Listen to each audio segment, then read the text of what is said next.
carta de Judas, capítulo 1, versículos 5 a 16. E nós vamos ler apenas os versículos 5 e 16 para nós ganharmos tempo, já que o texto é demasiadamente grande e a gente vai ler os versículos na medida que nós formos expondo a palavra de Deus. Eu vou ler o verso 5 e vocês em seguida leem o versículo de número 16, ok? Ok. Quero, porém, lembrar-vos, como a quem já uma vez soube isto, que, havendo o Senhor libertado um povo, tirando-o da terra do Egito, destruiu depois os que não creram.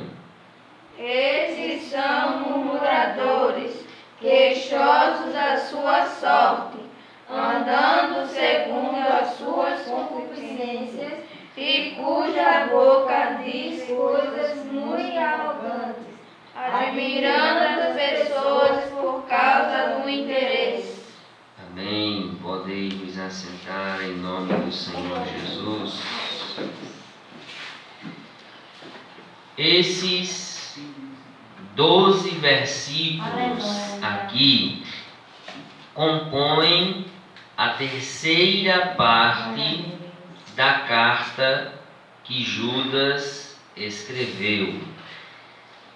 E esta terceira parte, ela pode ser dividida de diversas maneiras, e eu irei seguir uma divisão simples, que é 4 partes. Primeira parte, nós vamos falar acerca do exemplo de apóstatas do passado, que vai dos versículos 5 a 7. Segunda parte, nós vamos tratar acerca do caráter dos apóstatas, que vai dos versículos 8 a 10. A terceira parte, nós vamos ver o caminho dos apóstatas, versículos 13 a 11. E por fim, quarta parte, nós vamos ver o juízo contra os apóstatas, dos versículos 14 até o versículo 16. Como vocês podem perceber, o tema destes 12 versículos é a apostasia. E antes de entrarmos nos tópicos, nós precisamos então conhecer acerca de apostasia, o que é apostasia. E a apostasia é o abandono premeditado da fé. A apostasia é renegar a fé. A apostasia ainda é a renúncia da fé.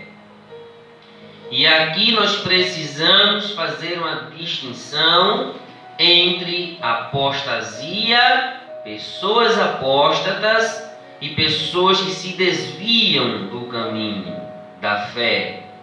Aqueles que se desviam, eles continuam crendo, porém não vivenciando. Porém o apóstata, ele abandona a fé, diz crer dela e ainda prega contra ela. Para estes, o juízo de Deus está à porta. Pois bem, primeira parte que nós temos aqui é o exemplo de apóstatas do passado. Versículos 11 a 13.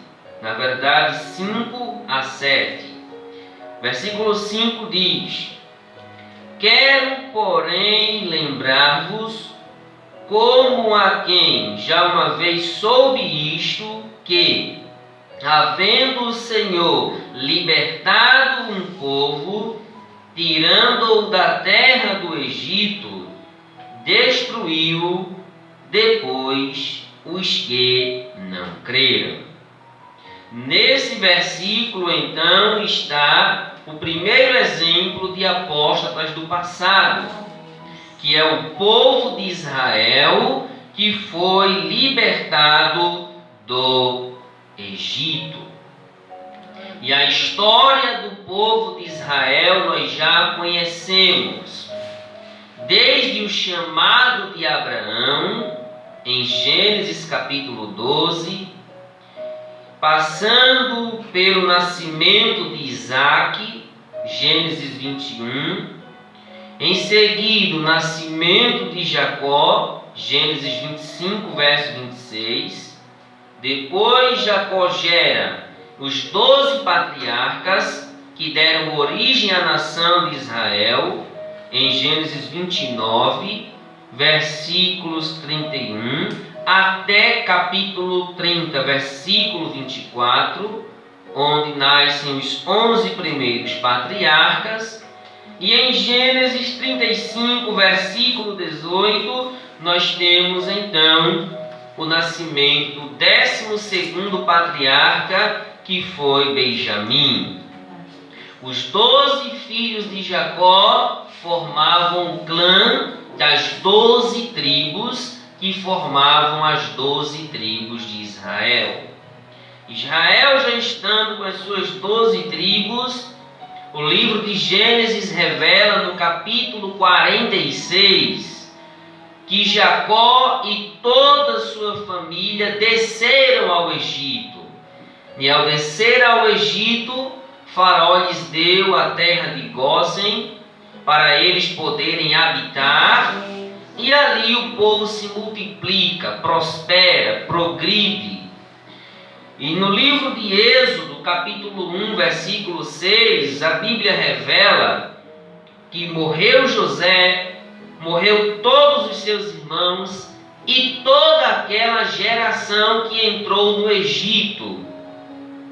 E depois se levantou um rei que não conhecia a história de José e aquilo que José fez em prol de toda a terra do Egito, e começou a oprimir o povo de Israel. E a opressão foi tal que o povo passou mais de 400 anos sendo escravos na terra do Egito, servindo a Faraó, até o momento que em Êxodo capítulo 3, Moisés é chamado por Deus no meio da sarça ardente, e Moisés é levantado por Deus para libertar os filhos de Israel da escravidão do Egito. O povo, porém, passou 40 anos rodeando o deserto, caminhando pelo deserto. E nesses 40 anos, houve muitas pessoas que se desviaram da fé, desistiram da caminhada, foram desobedientes, foram rebeldes, a ponto de Judas dizer aqui no versículo 5, que havendo o Senhor libertado um povo, tirando-o da terra do Egito, destruiu depois os que não creram, os que não perseveraram, de sorte que daqueles que saíram do Egito, somente 2 conseguiram herdar a terra prometida, os quais foram Calebe, filho de Jefoné, e Josué, filho de Num, juntamente com a sua família. Até mesmo Moisés, Arão, Miriam e toda aquela geração foi destruída no deserto e não entraram na terra prometida. Judas diz então que Deus destruiu todos aqueles que não creram. E o apóstolo Paulo, em 1 Coríntios 10:8, diz que só de uma vez Deus enviou a praga no meio do povo, que chegou a matar 23.000 pessoas, de tamanha desobediência dos filhos de Israel. Mas além desse exemplo, o versículo 6 nos mostra outro exemplo, que é o exemplo dos anjos caídos. Versículo 6 diz: os anjos que não guardaram o seu principado, mas deixaram sua própria habitação, ele os tem confinado na escuridão e em prisões eternas até o juízo daquele grande dia. Em outras palavras, Judas está dizendo que esses anjos se apostataram do seu estado original, da sua perfeita criação. E então nós precisamos entender este versículo. A que anjos Judas se refere? Porque há duas correntes de interpretação. Há quem diga que Judas esteja se referindo a Gênesis 6, quando os filhos de Deus tiveram relações com as filhas dos homens e ali nasceram os gigantes, os varões de renome da antiguidade. E outros pensam que Judas está se referindo a Isaías 14 e Ezequiel 28, que possivelmente falam da queda de Satanás. Eu sou propício a pensar que Judas está se referindo aos anjos caídos que na forma humana caíram em transgressão e assim tiveram relações com as mulheres de Gênesis 6, que eram tidas como as filhas dos homens. E se essa interpretação está correta, você tem todo o direito de me perguntar: Jesus não disse em Mateus 22, versículo 30, que no céu ninguém casa, ninguém se dá em casamento, mas serão como os anjos de Deus? Sim, corretíssimo. Os anjos hoje, depois da queda, eles não possuem sexo, masculino ou feminino, mas são assexuados, não possuem sexo, ok? Mas aqui nós precisamos entender duas coisas: que existem os anjos em duas formas. Na forma humana, que é conhecido na teologia como os anjos em sua forma de angelofania. E angelofania é a aparição de anjos em formas humanas. E nessa forma eles comem, eles bebem, eles conversam, assim como foi em Gênesis 18, quando eles aparecem a Abraão, e em Gênesis 19, quando eles vão tirar Ló de Sodoma e Gomorra. E existem os anjos na sua forma eleita, na sua forma glorificada, onde Paulo, em 1 Timóteo 5, verso 21, diz que os anjos de Deus são anjos eleitos. Em outras palavras, hoje nenhum anjo tem o tal livre-arbítrio para pecar contra Deus. Depois que houve a rebelião dos anjos contra Deus, Deus elegeu esses anjos e eles não possuem mais o livre-arbítrio para se rebeliar contra Deus. Aleluia. E então esse versículo 6 está se referindo a esses anjos que outrora caíram.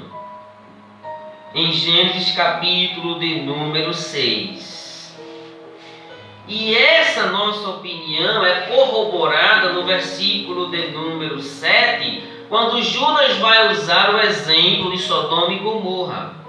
E todos nós sabemos o que aconteceu em Sodoma e Gomorra e quais eram os pecados daquelas duas cidades que veremos um pouco mais adiante. E então existe outra questão interessante. Onde estão esses anjos? Porque se esses mesmos anjos tivessem o livre-arbítrio para continuar fazendo o que querem, a bagaceira estava feita no mundo. E então esses anjos de Gênesis 6 que pecaram, Judas diz que eles estão confinados na escuridão. E segundo, Judas diz no versículo 6 que eles estão presos com prisões eternas até o juízo daquele grande dia. E esse juízo é o juízo final, onde Deus os julgará e os lançará no lago de fogo que arde com fogo e enxofre. Mas ainda temos o terceiro exemplo de apóstatas, Sodoma e Gomorra, versículo 7. Assim como Sodoma e Gomorra e as cidades circunvizinhas que, havendo-se corrompido como aqueles e ido após outra carne, foram postas, por exemplo, sofrendo a pena do fogo eterno. Terceiro exemplo de apóstatas, Sodoma e Gomorra. E Judas diz aqui que eles se corromperam, ou eles foram corrompidos, indo após outra carne. E essa outra carne revela o pecado horrível que era praticado em Sodoma e Gomorra, que era o homossexualismo. Outra carne aqui é você conhecer algo que não é como natural, mas é contrário. E esse era o pecado de Sodoma e Gomorra.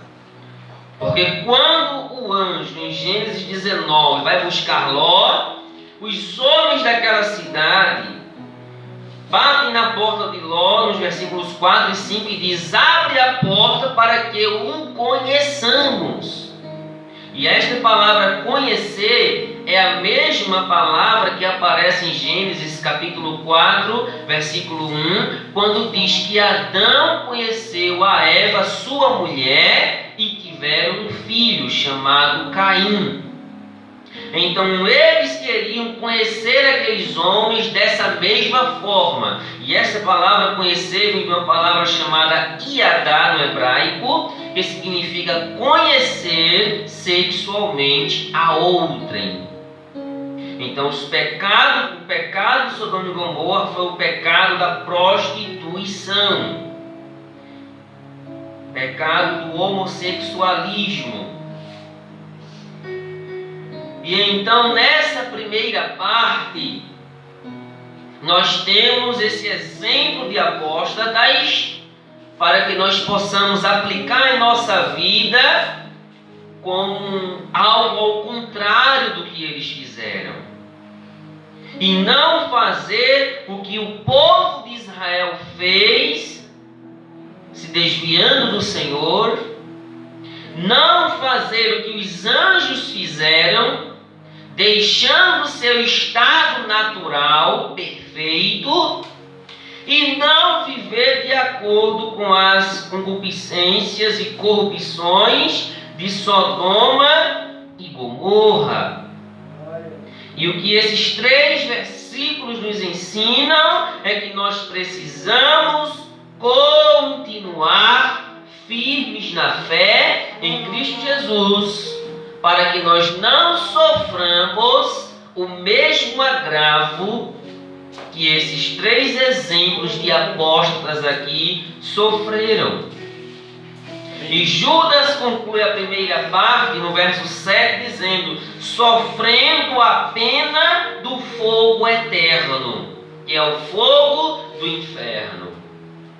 Mas se nós perseverarmos na fé, se nós continuarmos firmes na fé, o apóstolo Paulo diz, Romanos 8, verso 1: portanto agora nenhuma condenação há para os que estão em Cristo Jesus, que não andam segundo a carne, mas segundo o Espírito. Nós precisamos andar como crentes espirituais e não como crentes carnais. Então vamos para a segunda parte do texto, versículos 8 e 10, o caráter dos apóstatas. Versículo 8: contudo, também estes, semelhantemente adormecidos, contaminaram sua carne e rejeitam o governo e difamam autoridades superiores. Contudo, também estes que Judas está se referindo, são os falsos profetas. Os falsos profetas que estavam no meio da igreja, na época que Judas escreveu, eram semelhantes ao povo de Israel, aos anjos caídos e a Sodoma e Gomorra. E no versículo 8 ele continua dizendo: semelhantemente adormecidos, contaminam sua carne, rejeitam o governo e difamam autoridades superiores. Então o caráter dos falsos profetas, dos apóstatas, é revelado no versículo 8. O caráter deles: adormecidos. E esse adormecidos aqui significa ter uma consciência morta, uma consciência sem iluminação, uma consciência sem o Espírito Santo. E uma consciência morta, ela pratica tudo que é errado. E infelizmente a sua consciência não o acusa. Porque se o Espírito Santo habita verdadeiramente em nós, ao fazermos algo errado, o Espírito Santo acusa-nos a nossa mente. E nós vamos procurar mudar de rota, mudar de direção. Glória a Deus. Mas além de adormecidos, consciência morta, Judas diz que o caráter desses apóstatas, falsos profetas, são contaminados. Eles não têm a palavra de Deus em si, na sua vida, no seu coração. Eles estão contaminados por completo. Porque se eles tivessem a palavra de Deus, eles seriam purificados. Eles seriam santificados.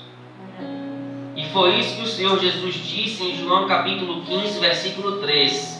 Vós já estáis limpos pela palavra que vos tenho falado. Na oração sacerdotal, quando o Senhor Jesus ora pelos discípulos, ele diz o quê? Capítulo 17, verso 17. Santifica-os na tua palavra. A tua palavra é a verdade. Como é que a igreja vai se livrar da contaminação, da imundícia, da imoralidade? Se atentar para a palavra de Deus.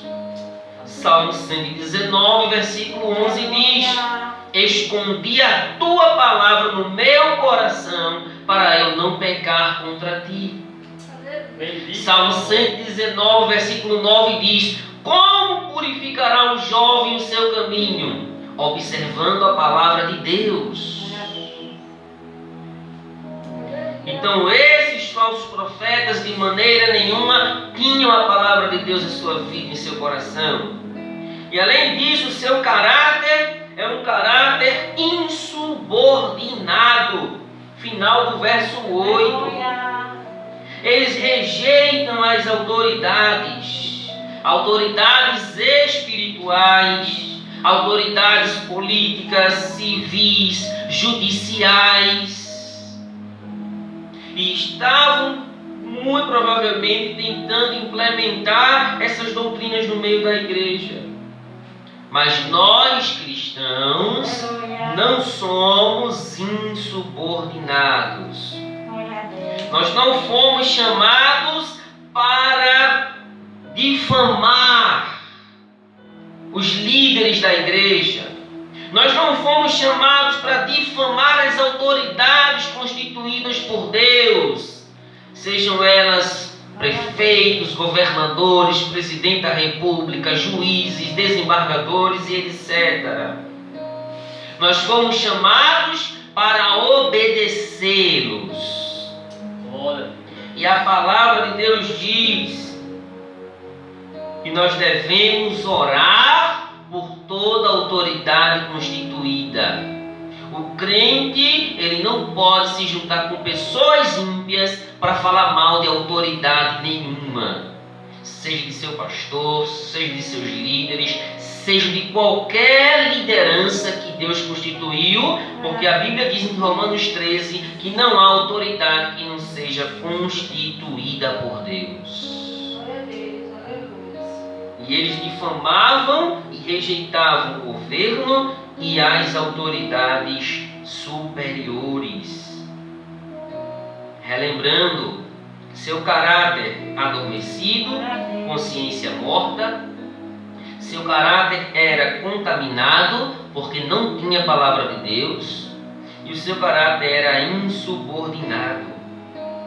Eles rejeitavam a autoridade, todo tipo de autoridade.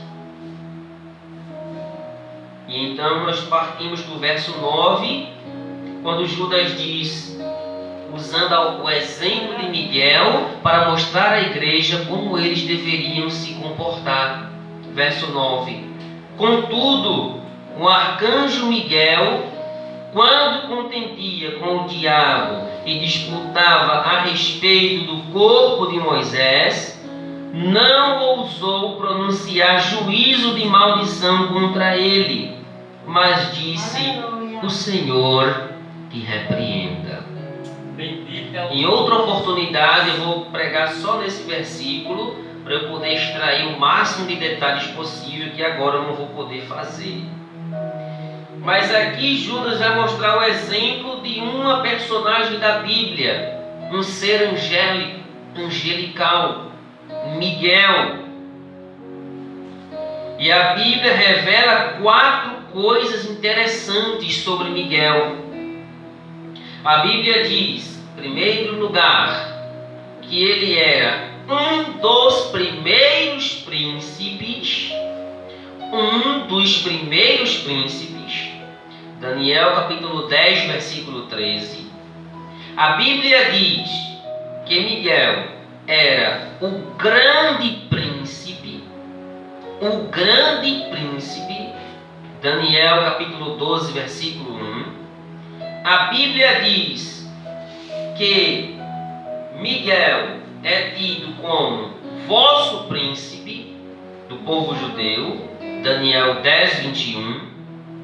E a Bíblia ainda diz em Apocalipse capítulo 12, versículos de números 7 em diante, que Miguel era líder dos anjos, e é líder dos anjos celestiais. E além dessas 4 coisas, Miguel era arcanjo, que é uma das classes angélicas, classes de anjos, onde nós temos mensageiros, que são aqueles anjos enviados por Deus para entregar uma determinada mensagem, como Gabriel, que entregou a mensagem para a Virgem Maria sobre o nascimento de Jesus, a mensagem para Isabel sobre o nascimento de João Batista. A Bíblia menciona os querubins, que possivelmente seja a classe mais elevada, são tidos como os protetores do trono de Deus. A Bíblia menciona os serafins, que estão continuamente louvando e adorando a Deus, Isaías capítulo 6. E a Bíblia menciona os arcanjos. E o único arcanjo mencionado por nome na Bíblia é Miguel. E eu sou propenso a pensar que Miguel de arcanjo seja a classe angélica superior, porque ele é um dos príncipes, primeiros príncipes. E quem é que vem logo abaixo do rei? Príncipe. Deus é rei, Miguel é príncipe. Glória a Deus. E tudo isso que eu falei de Miguel, exaltando esse grande anjo, Miguel não usou de sua autoridade. Miguel não usou palavras grosseiras, palavras infames, palavras de juízo. Mas Miguel, no versículo 9, diz: o Senhor te repreenda. Somente isso. Mesmo sendo anjo de uma das maiores classes, Miguel só diz: o Senhor te repreenda. E esse versículo nos ensina coisas muito preciosas. Nos ensina que nós não podemos pronunciar palavras difamatórias contra o próprio Satanás. Que existem muitos crentes sem noção, desculpa a expressão, que vivem dizendo que vai meter a tapa na cara do diabo, que vai pisar a cabeça do diabo, que vai fazer tudo com o diabo. E na verdade a gente não pode fazer absolutamente nada. Teve um irmão da igreja que disse que ia meter a tapa na cara de Satanás. Um mês depois se desviou. Quem foi que deu a tapa na cara de quem? Então, mesmo nós sendo cristãos, que se estivermos buscando a Deus, a presença de Deus, nós não podemos achar que temos autoridade tal para pronunciar juízos contra o próprio Satanás. E a segunda coisa que esse texto nos ensina é acerca das lideranças da igreja. Que Judas está mostrando esse exemplo de Miguel para mostrar para a igreja que os falsos profetas estavam difamando a liderança da igreja. E até mesmo a liderança do versículo 8, em todos os sentidos e níveis. E nós fomos chamados para quê? Orar. Por toda a autoridade constituída. E nós sabemos muitas vezes que, infelizmente, principalmente no Brasil, as autoridades políticas são só misericórdia, né? E muitas vezes nós não gostamos de político tal, mas o nosso dever é apenas orar por eles. É orar por eles.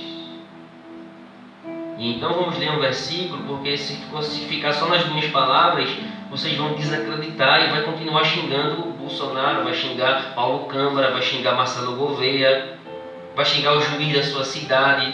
E não pode. 1 Timóteo, por favor. 1 Timóteo capítulo 2, versículos 1 a 3. 1 Timóteo capítulo 2, versículos de 1 a 3. Como é que diz? 1 Timóteo capítulo 2, versículos de 1 a 3. Admoesto, pois, antes de tudo, que se façam defecações, orações, intercessões e ações de graça por todos os homens, pelos reis e por todos os que estão em eminência, para que tenhamos uma vida quieta e sossegada em toda a piedade e honestidade. 3. porque isto é bom e agradável diante de Deus, nosso Salvador. Agora veja o que o texto diz. Antes de tudo, versículo 1, admoesto-te, pois antes de tudo, que se façam orações, intercessões. Por quem? Versículo 2, pelos reis e por todos que estão em eminência. Na época de Paulo não tinha presidente, era reis. Hoje um líder máximo de uma nação pode ser um rei, pode ser o presidente, pode ser o primeiro-ministro, etc. Agora veja, antes de tudo, antes de você orar por você, você tem que orar por eles. Veja que estreito. Antes de tudo, antes de orar por mim, eu tenho que orar por eles. Pelos reis e por todos que estão em eminência. Em outras palavras, que exercem autoridade. É estreito, né? Porque isto é bom e agradável diante de Deus, nosso Salvador. Glória a Jesus. E se nós orarmos por eles, que estão governando a nação, governam o estado, governam a cidade, o que é que vai acontecer conosco? Verso 2: para que tenhamos uma vida tranquila e sossegada, em toda piedade e honestidade. Para que nós vamos estar reclamando, difamando? Porque o alimento está caro? O alimento está caro, mas graças a Deus não falta nada na mesa da sua casa. E há 40 anos atrás, meus pais chegaram a passar até necessidade. E hoje estamos bem. Está caro, tá, mas nós precisamos orar, porque nós vamos ter uma vida tranquila e sossegada. E temos tudo para a glória de Deus.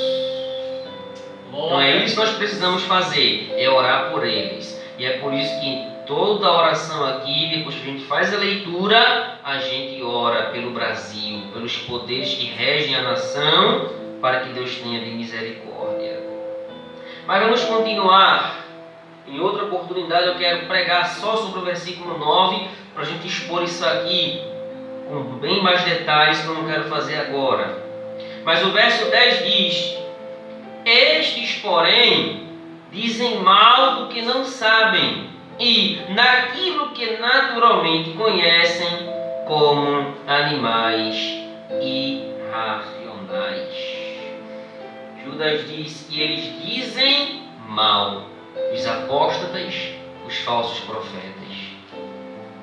E dizer mal aqui é justamente difamar, é falar mal, é caluniar, é xingar, é ofender. E Judas diz que aqueles que fazem isso são animais irracionais, pessoas sem razão, sem instinto natural, corrompidos. Assim como era Diótrefes, o falso cristão que perturbava a igreja, em 3 de João, capítulo 1, versículo 9. Então vamos agora para a terceira parte desta mensagem. E a terceira parte nós vemos o que? O caminho dos apóstatas. Verso 11 até o versículo 13. Ai deles, verso 11, porque entraram pelo caminho de Caim, foram levados pelo engano do prêmio de Balaão e pereceram na rebelião de Corá ou de Coré. Veja o caminho dos apóstatas, é o caminho de Caim. Caim, o que é que a Bíblia diz sobre Caim? Em Gênesis 4, versículo 5, um homem irado. Gênesis 4, versículo 9, um homem mentiroso. Gênesis 4, versículo 11, um homem maldito.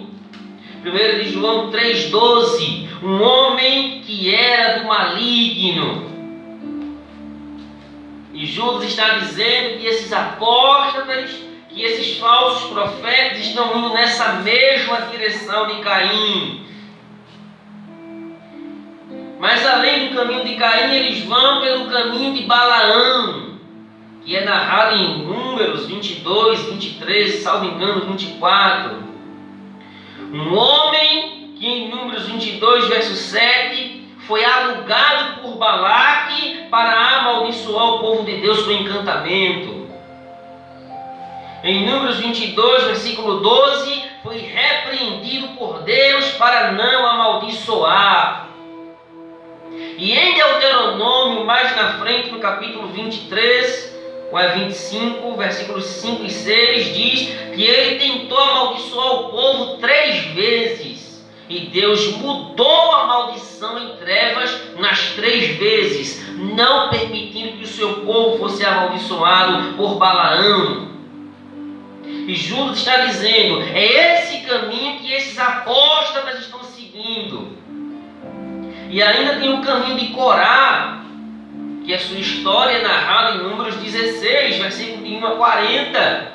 O homem responsável pela revolta contra a liderança de Moisés e de Arão.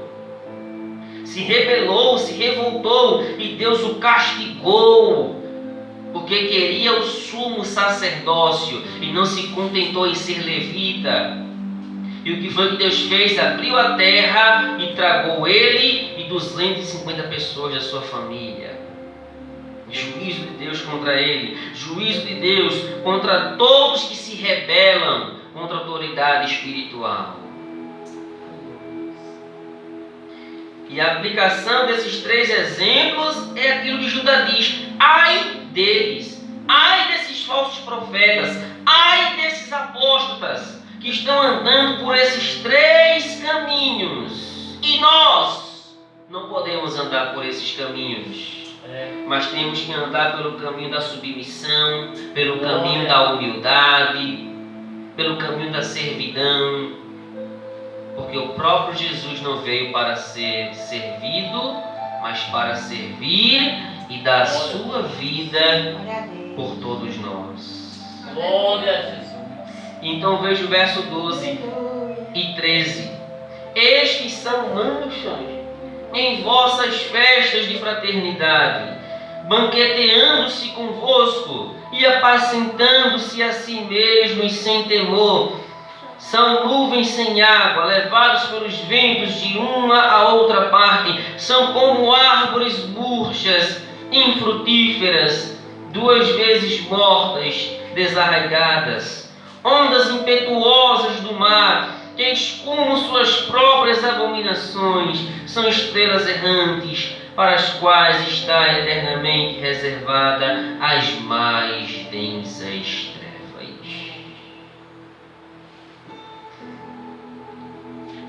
Eles são manchas em vossas festividades.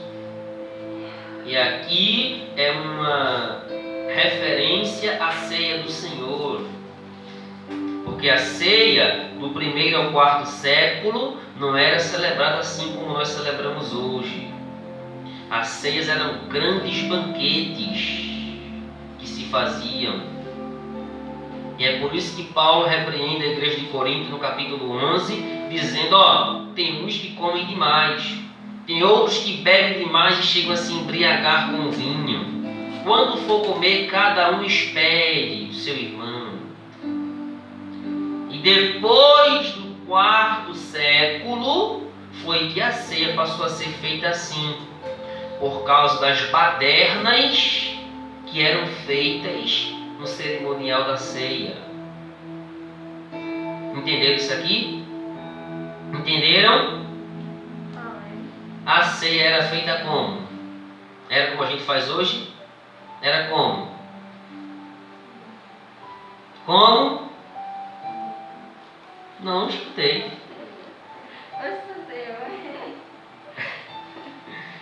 Eram grandes banquetes,